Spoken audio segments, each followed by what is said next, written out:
పాలమూరు జిల్లా నుంచి junior Asian ఛాంపియన్షిప్లో gold పథకం సాధించినటువంటి సాయి సంగీతతో మనం ఉన్నాం. ఒక ఛాంపియన్గా ఎదిగే క్రమంలో ఆమె తీసుకున్న శిక్షణ, ఆమె ఏ విధంగా శ్రమించింది, ఆమె మాటల్లోనే అడిగి తెలుసుకునే ప్రయత్నం చేద్దాం. ముందుగా మీకు శుభాకాంక్షలు మేడం. ఒక జాతీయ స్థాయిలోనే రాణించాలంటే ఎంతో శ్రమించాల్సిన పరిస్థితుల్లో మీరు ఆసియా ఖండంలోనే జరిగినటువంటి ఆసియా గేమ్స్లో గోల్డ్ మెడల్ సాధించడం అందరికీ కూడా గర్వకారణం. అసలు మీ నేపథ్యం ఏంటి మేడం? మొదటిగా నా పేరు సాయి సంగీత. మా నాన్న పేరు శ్యామ్ సుందర్, మా అమ్మ పేరు సుధారాణి. మాది ప్రాపర్ మహబూబ్ నగర్, కానీ మేము నార్కర్నూల్లో ఉంటున్నాం. నేను రీసెంట్గా జరిగిన దుబాయ్ మీట్లో 4x4లో గోల్డ్ కొట్టాను.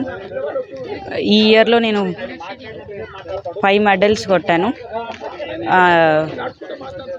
అండర్-20 లక్నోలో జరిగింది. ఓపెన్ 400 త్రివేంద్రంలో జరిగింది గోల్డ్. ఓపెన్ రిలేస్ చండీగఢ్లో జరిగింది, అక్కడ 2 గోల్డ్స్. నేను ఎంతో కష్టపడి ఇంత దూరం వచ్చాను. అందరి సహకారం వల్ల నేను ఇంత దూరం వచ్చినందుకు thank you for everyone. First of all ఇలాగే నాకు అందరూ సపోర్ట్ ఇస్తూ ఉండాలని నేను కోరుకుంటున్నాను. శిక్షణ ఎవరి దగ్గర తీసుకున్నారు? నేను ఫస్ట్ 2 ఇయర్స్ నగర్ కర్నూల్లో రానా మల్లేష్ కోచ్ దగ్గర తీసుకున్నాను. 4th to 12th వరకు నేను స్పోర్ట్స్ స్కూల్లో వెళ్ళాను. బోస్ సార్, ఆదిత్య సార్ వాళ్ళిద్దరి దగ్గర నేను ట్రైనింగ్ తీసుకున్నాను. ప్రజెంట్ ఇప్పుడు మ్యాంగ్లూరులో అజిత్ కుమార్ అని కోచ్తో నేను తీసుకుంటున్నాను. అల్వాస్ కాలేజ్లో ప్రజెంట్ ఉన్నాను. మీ విజయం సాధించే క్రమంలో మీరు ఏ విధంగా మీరు ట్రైనప్ అయ్యారు? అంటే మీరు ఏ విధంగా రోజు ఏ విధంగా రొటీన్గా మీరు చేసేటువంటి వ్యాయామం కానీ శిక్షణ ఇట్లా ఉండేది? రోజు నేను 8 hours ట్రైనింగ్ చేస్తాను. Morning 4, evening 4.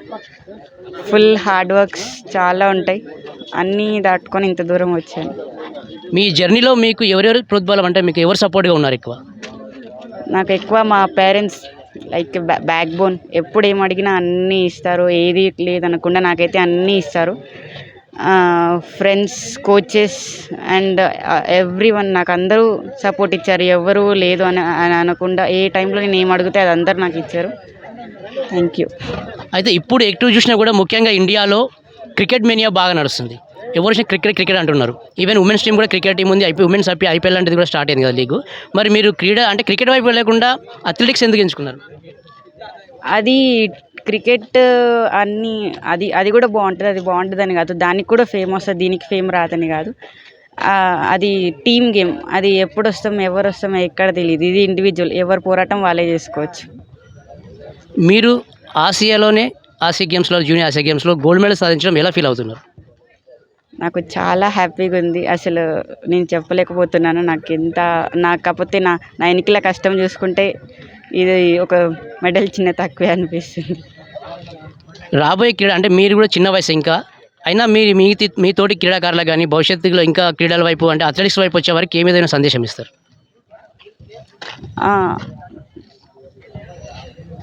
ఇలా అంటే వాళ్ళు ఎలా ప్రిపేర్ అయితే బాగుంటుంది, అట్లా అథ్లెటిక్స్ అనుకునే వారికి మీరు ఇచ్చే సలహాలు?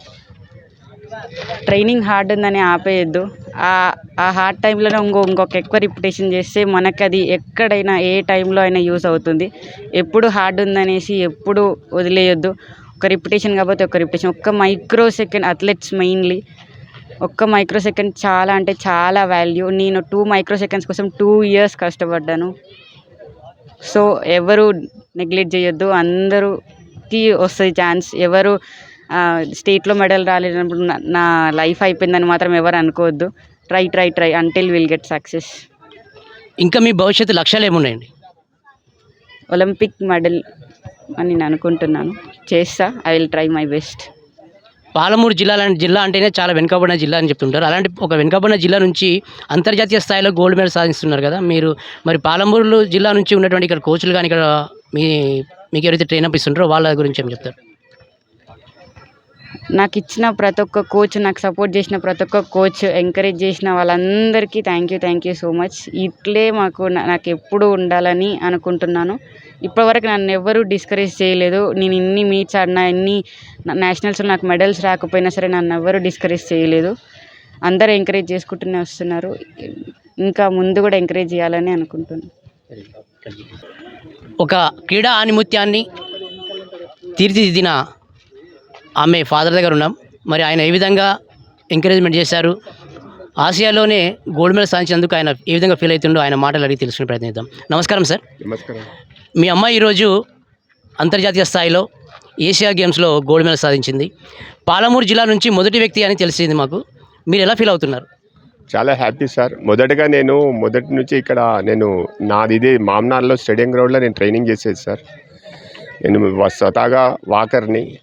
నాకు మా మామ సూర్యప్రకాష్ మొదటగా బాగా ఆయన ప్రేరేపించిన తర్వాత కమల్ కుమార్ సార్ అసలు ఇక్కడ లేడు అన్న, మా తోటరాజన్న రాజేంద్ర ప్రసాద్ సెక్రటరీ, ఆయన చాలా హెల్ప్ చేసిండు. మా మామ తర్వాత మా మామ సూర్యప్రకాష్ ఇక్కడనే ఉన్నాడు. ఆయన kabaddi player, senior kabaddi player, ఇప్పుడు పీడీ.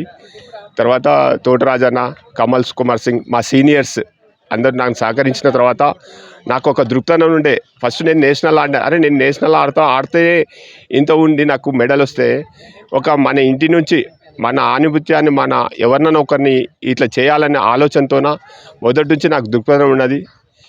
దీని నుంచి ఈ స్పోర్ట్స్లో ఏ విధంగా ఉంటుందని నాకు మొదటి నుంచి తెలుసు. స్పోర్ట్స్లో ఏ విధంగా ఉంటుంది, ఏ విధంగా చేస్తే ఎట్లా ఉంటుంది అనేది తెలుసు. కాబట్టి మొదటి నుంచి నా అమ్మాయిని, ఈమె చిన్నప్పుడు పరిగెత్తేటప్పుడు కొద్దిగా బలంగా ఉండేది, చాలా వీక్ అనుకున్నాం, కానీ స్టార్టింగ్లోనే బలంగా ఉన్నది. అది తెలుసుకొని మాకు సెకండ్ క్లాస్ థర్డ్ క్లాస్లో అక్కడ నేను వృత్తిపరంగా నాగర్కర్నూలు ఉంటా, అక్కడ ట్రైనింగ్ రానా మలేష్ అనే అతను ఇచ్చిండు. దాని తర్వాత స్పోర్ట్స్ స్కూల్ సెలెక్షన్ అయింది. సెలెక్షన్ అయిన తర్వాత రతన్ బోస్ ఆదిత్యతో ఇంటర్మీడియట్ వరకు బాగా ట్రైనింగ్ చేసింది. దాని తర్వాత ఇప్పుడు ప్రస్తుతం డిగ్రీ ఫస్ట్ ఇయర్ అల్వాస్ కాలేజ్లో మంగళూరులో చెక్మంగళూరులో అజిత్ కుమార్స్తో ట్రైనింగ్ చేస్తుంది. చాలా హ్యాపీగా ఉన్నా సార్. ఇక్కడ మన ఇండియాకు భారతదేశాన్ని మెడల్ తెచ్చినందుకు చాలా సంతోషం ఉంది సార్. ముందుగా ఏ విధంగా ఇంకా నేను ఆడతా డాడీ, ఇంకా చేయగలుగుతా అంటే ఎంత సహకరించమన్నా సహకరించే శక్తి ఉంది, చేస్తా సార్. కోచ్ ఎవరైతే సాయి సంగీతకు ట్రైనింగ్ ఇచ్చినటువంటి కోచ్ ఉన్నారో, మరి ఆయన ఏ విధంగా ట్రైనింగ్ ఇచ్చారు, ఏ విధంగా ఎంకరేజ్ చేశారని ఆయన మాటలు అడిగి తెలుసుకున్నాం. చెప్పండి సార్. నేను సెక్రటరీ, కోచ్ సునీల్ గారు. తర్వాత ఈమె ట్రైన్ అయినది బెంగళూరు పక్కన చిక్మంగళూరు అనే ప్లేస్లో ఆమె ట్రైన్ అయింది. ఈమె ఫస్ట్ నార్మల్ ఇక్కడ నుంచే ప్రాక్టీస్ స్టార్ట్ చేసి ఇంత పెద్ద స్టేజ్కి వెళ్ళడానికి మాకందరికీ పెద్ద గర్వకారణం అనిపిస్తుంది. ఒక 25-30 ఇయర్స్ నుంచి ఈ మహబూబ్నగర్కి ఇట్లాంటి ఇంత స్పెషల్ మెడల్ లేదు. ఇది హైయెస్ట్ అచీవ్మెంట్ అనుకోవచ్చు మహబూబ్నగర్కి. ఒక 25 ఇయర్స్ కింద వాలీబాల్ బషీర్ సార్ వాళ్ళ బ్రదర్ ఆడిండే వాలీబాల్, బీచ్ వాలీబాల్ నుంచి ఇంటర్నేషనల్ మెడల్ ఉంది. దాని తర్వాత ఫస్ట్ టైం మా అథ్లెటిక్ అసోసియేషన్ నుంచి ఈమెకు రావడం మాకందరికీ సంతోషం. తర్వాత ఈ సన్మానం ఇక్కడ నిర్వహించని ఇంకా రీజన్ ఏంటంటే ఈ పక్కనున్న వాళ్ళు కూడా, ప్లేయర్స్ కూడా ఇన్స్పైర్ అవుతారు అన్నట్టు ఇక్కడికి తీసుకొని వచ్చినాం. జనరల్గా పొలిటీషియన్ దగ్గరికి తీసుకెళ్తారు, మెడల్ వేపిస్తారు, తీసుకొని వస్తాం. కాకపోతే మాకేందంటే ఇక్కడ ఉన్న చిన్న స్పోర్ట్స్ మెన్కి కూడా డెవలప్ కావాలి, వాళ్ళకు ఒక ఇన్స్పిరేషన్గా ఉండాలన్నట్టు. ఈమె అదే స్టేజ్ నుంచి ఆమెకు ఇబ్బంది ఉన్నా ఫైనాన్షియల్గా కానీ ఇంకో విధంగా కానీ జనరల్గా పేరెంట్స్ ఎవరు ఎంకరేజ్ చేయరు. ఈమె ఈ సక్సెస్కి హాఫ్ క్రెడిట్ ఈయనకు దక్కుతుంది, శ్యామ్ అన్నకి. ఆయన ఎవరు వద్దన్నా అంటే కంటిన్యూ చేయించద్దు అంటే అన్ని ప్రాబ్లమ్స్ ఎదుర్కొని కూడా ఆయన ఇంకా కంటిన్యూ చేస్తుండు, ఇంకా పెద్ద స్టేజ్కి వెళ్ళాలన్నట్టు మేమందరం కోరుకుంటున్నాం. నేను అథ్లెటిక్ కోచ్ ఎం సునీల్ కుమార్ నా పేరు. నేను ఇక్కడనే స్టేడియం గ్రౌండ్లో చేస్తా. వీళ్ళు ఫస్ట్ స్టార్టింగ్ బేసింగ్ ఎట్లా అంటే ఈడనే సెలెక్షన్ అయ్యి స్పోర్ట్స్ స్కూల్కి పోయి వీళ్ళు కష్టపడి, మా కోచ్ల కన్నా అంటే వాళ్ళ మీద పిల్లల మీద ఎక్కువ ఇంట్రెస్ట్ తోటి వాళ్ళు ఎక్కువ కష్టపడితే వాళ్ళకు ఎక్కువ ఇది ఉంటుంది, ఏకాగ్రత అనేది బాగా. ఒకటి నేను ఆడాలి, ఒకటి సాధించాలి అని పిల్లల్లో ఉంటే అందరూ కూడా వస్తారు. ఇప్పుడు ఈ పాప అట్లా చేసింది కాబట్టి ఈ పొజిషన్లో ఉంది. ఇంకోటి ఇప్పుడున్న యూత్ పిల్లలు ఏమవుతున్నారంటే సెల్లులకు దానికి అట్రాక్ట్ అవుతున్నారు. అట్లా కాకుండా మనకు ఇప్పుడు ఇట్లా పేరెంట్స్ కూడా చూసి ఈ పిల్లల్ని ఇట్లుంటే వాళ్ళని చూసుకొని అట్లా పంపిస్తే గ్రౌండ్కు ఎవరితోటి ఏం గిఫ్ట్ ఉంది తెలియదు మనకి. అట్లుంటే వాళ్ళు బైక్ వస్తారు. ఇప్పుడు ఏమైందంటే పిల్లలు కూడా మా దగ్గరకు వస్తలేరు, అంతా టీవీలు సెల్లులు ఇదే మీద అయినరు. కానీ ఒకటి గ్రౌండ్కి వచ్చి ప్రాక్టీస్ చేద్దాము అట్లా చేద్దామని లేరు. ఇట్లుంటే వాళ్ళు వస్తే ఇట్లా వెళ్తారు ఒకరొకరు కూడా. గాడ్ గిఫ్ట్ అనేది వాళ్ళు పంపిస్తే కూడా మనకు తెలుస్తుంటుంది, వాళ్ళ పిల్లలు అది వెళ్తుంటుంది అన్నట్లు. అట్లని ఇంకా కోచ్గా నేను చెప్పాల్సింది ఇదే అనుకున్నాను సార్. Thank you. Yeah.